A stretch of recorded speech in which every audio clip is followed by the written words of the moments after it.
আছো তোমরা সবাই? আজকে অনেক দিন বাদে আবার চলে এসেছি তোমাদের জন্য একটা ভীষণ ভীষণ ইন্টারেস্টিং ভিডিও নিয়ে। তো আজকের ভিডিওর আমার বিষয়বস্তুটা কি? দেখো, ঠান্ডা তো পড়ে গেছে, শীতকাল চলে এসেছে, আর সামনেই একদম সামনেই ক্রিসমাস। তো ক্রিসমাসে মানে এই যে ছুটি, যে সব স্কুল কলেজ সব জায়গায় ছুটি পড়ে যাবে, অফিসেও ছুটি থাকবে ক্রিসমাসে। তো সবাই কোথায় যাবে? পুরো ফ্যামিলি নিয়ে আমাদের কলকাতা শহরে বেড়াতে যাওয়ার অন্যতম প্রধান জায়গা কি? হ্যাঁ, তোমরা একদম ঠিক ধরেছো, চিড়িয়াখানা। তো আলিপুর চিড়িয়াখানা এবারে 150 বছর। সেই 150 বছর উপলক্ষে আলিপুর চিড়িয়াখানা অনেক নতুন নতুন আকর্ষণীয় বস্তু তোমাদের জন্য চিড়িয়াখানা কর্তৃপক্ষ নিয়ে এসেছে। তো সেই জন্য আজকে আমি চলে গেছিলাম আলিপুর চিড়িয়াখানাতে। তো তোমাদের জন্য একটা ভীষণ ইনফরমেটিভ, খুব ভালো সুন্দর একটা ছোট্ট ভিডিও নিয়ে এসেছি। সেখানে তোমরা সমস্ত কি কি নতুন অ্যাট্রাকশন হয়েছে সমস্ত ডিটেলস তোমাদের সাথে শেয়ার করব। টিকিট ফেয়ার কিরকম কি ভিড় হচ্ছে, কি কি দেখলাম, কেমন এনজয় করলাম, পুরো ডিটেলস সমস্ত কিছু ক্রিসমাসের আগে তোমাদের জন্য এই ভিডিওতে থাকবে। তাহলে আর কি, একদম দেরি করো না, আর কোথাও স্কিপ না করে পুরো ভিডিওটা দেখো, কারণ আমি মাঝে মাঝে বিভিন্ন ধরনের ডিটেলস দিতে থাকবো। তাই তোমরা ভিডিওটা কোথাও স্কিপ করে গেলে সেই ডিটেলস গুলো মিস করে যাবে। তাই আর বেশি কথা বাড়াচ্ছি না, শুধু ভিডিওটা শুরু করার আগে আবার বলছি, যেটা সবসময় বলে থাকি, যে আমার ভিডিও যদি তোমাদের ভালো লেগে থাকে তাহলে অবশ্যই আমার চ্যানেলটাকে সাবস্ক্রাইব করতে একদম ভুলো না, আর আমার এই ভিডিওটাকে লাইক এন্ড শেয়ার করে সবার মধ্যে ছড়িয়ে দিও। বেল বা নোটিফিকেশন আইকনটাকে কিন্তু ক্লিক করতে একদমই ভুলবে না, তাহলে আমি যখনই ভিডিও কোনো নতুন আপলোড করবো সঙ্গে সঙ্গে তোমাদের কাছে নোটিফিকেশন চলে আসবে। তো আসো তাহলে আজকে আমার সাথে চিড়িয়াখানার এই জার্নিটা এনজয় করো। তো দেখো, আমরা এখন চিড়িয়াখানার গেটের সামনে পৌঁছে গেছি, আর আমরা এমনই একটা দিনে গেছিলাম যেদিন বৃষ্টি হচ্ছিল। তো এই বৃষ্টির মধ্যে আমি জানি না এখন আমরা কতটা কি দেখতে পাবো, কতটা কি এনজয় করতে পারবো, বাট আমরা তো পৌঁছে গেছি। চিড়িয়াখানা গেটের সামনেটা খুব সুন্দর করে সাজিয়েছে, সেটা তোমরা দেখো, মানে একদম অন্যরকম ডিফারেন্ট করে চিড়িয়াখানা গেটের সামনেটা সাজিয়েছে, যেটা আমার খুবই ভালো লেগেছে। এবার আমরা টিকিট কেটে ঢুকে গেছি চিড়িয়াখানার ভেতরে। 50 রুপিস করে চিড়িয়াখানার আমাদের টিকিট লেগেছে। আর যেটা হচ্ছে যে তোমার 5 বছরের নিচে চিড়িয়াখানার টিকিটটা একটু কম আছে, তো 30 রুপিস আছে আই থিঙ্ক, যতটা আমার মনে পড়ছে। আর বড়দের সবারই মানে আফটার মানে 5 ইয়ার্স ওটা বোধহয় 50 রুপিস করেই আছে। তো আমরা চিড়িয়াখানায় টিকিট কেটে ঢুকে গেছি। টিকিটের সেরকম ভিড় কিছু ছিল না, অনলাইনেও টিকিট কেটে আসা যেতে পারে, সেটাও করতে পারো। আমরা ওখানে গিয়ে একদম ডাইরেক্ট টিকিট কেটে নিয়েছিলাম। তো আমরা এখন দেখো গিবনের খাঁচার সামনে এসে গেছি। তো একটার পর একটা এবার আমরা দেখি তোমাদের কি কি অ্যানিমালস আমরা দেখাতে পারি। তো এখানে দেখো এই 150 ইয়ার্সের জন্য একটা খুব সুন্দর আই লাভ আলিপুর জু এর একটা খুব সুন্দর করে ওরা বানিয়েছে। তো ওটার সামনে দাঁড়িয়ে তোমরা ফটোস তুলতে পারো। তো এবারে দেখো টাইগার এসে গেছে। আমরা এই যেহেতু বৃষ্টি পড়েছিল কিনা বলে জানি না, তবে আমরা ভীষণ ভালোভাবে প্রচুর অ্যানিমালস আমরা দেখতে পেয়েছি।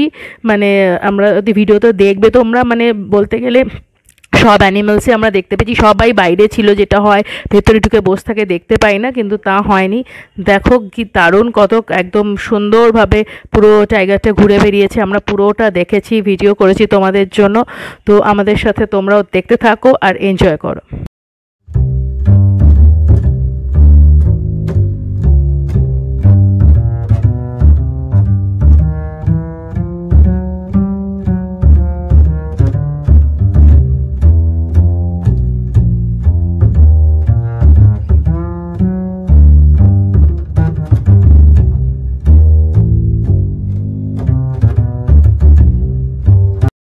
তো দেখো, এখন আমরা চলে এসেছি সেই ফেমাস বার্ড টানেলের ভেতরে, যেটা আর কি এইবারে 150 ইয়ার্স উপলক্ষে মানে জু অথরিটিসরা ইনগরেট করেছে। কিন্তু মানে এটা খুবই এখন হাইপ উঠেছে, বাট আমার সেরকম কিছু লাগেনি। প্রথম কথা, বার্ডস তো সেরকমভাবে কিছু দেখতে পাইনি, খুবই অল্প কিছু বার্ডস আছে, আর টানেলটাও কিন্তু খুবই ছোট।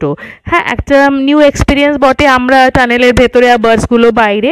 তো কিন্তু তবে বার্ডসগুলো তো পুরোপুরি বাইরে না, মানে বাইরে জাল দেওয়াই রয়েছে, বেসলে হয়তো ওরা উড়ে যাবে। তো আর সব থেকে বড় কথা হচ্ছে যে অনেক যদি বার্ডস থাকতো, ভ্যারাইটিস অফ বার্ডস থাকতো, তাহলে এটা একটা এনজয়েবল হতো। কিন্তু যেহেতু সেরকমভাবে বার্ডস এখানে নেই, তো সেরকমভাবে আমার মানে এটা খুব একটা কিছু ইন্টারেস্টিং লাগেনি।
তো আমরা চিড়িয়াখানাতে ভীষণ মজা করেছিলাম, খুব আনন্দ করে দিনটা কাটিয়েছিলাম। তারপরে আমরা ওখান থেকে আরসালানে চলে গেছিলাম, গিয়ে ওখানে mutton biryani, different types of kebabs, chicken tikka, butter masala সব দিয়ে ভালো করে পেট পুজো করে বাড়ি চলে এসেছিলাম।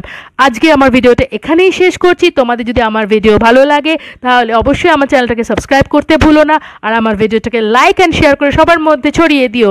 আর খুব তাড়াতাড়ি নতুন কোনো টপিক নিয়ে তোমাদের সাথে আবার দেখা হচ্ছে। সবাই সুস্থ থেকো, ভালো থেকো, টাটা।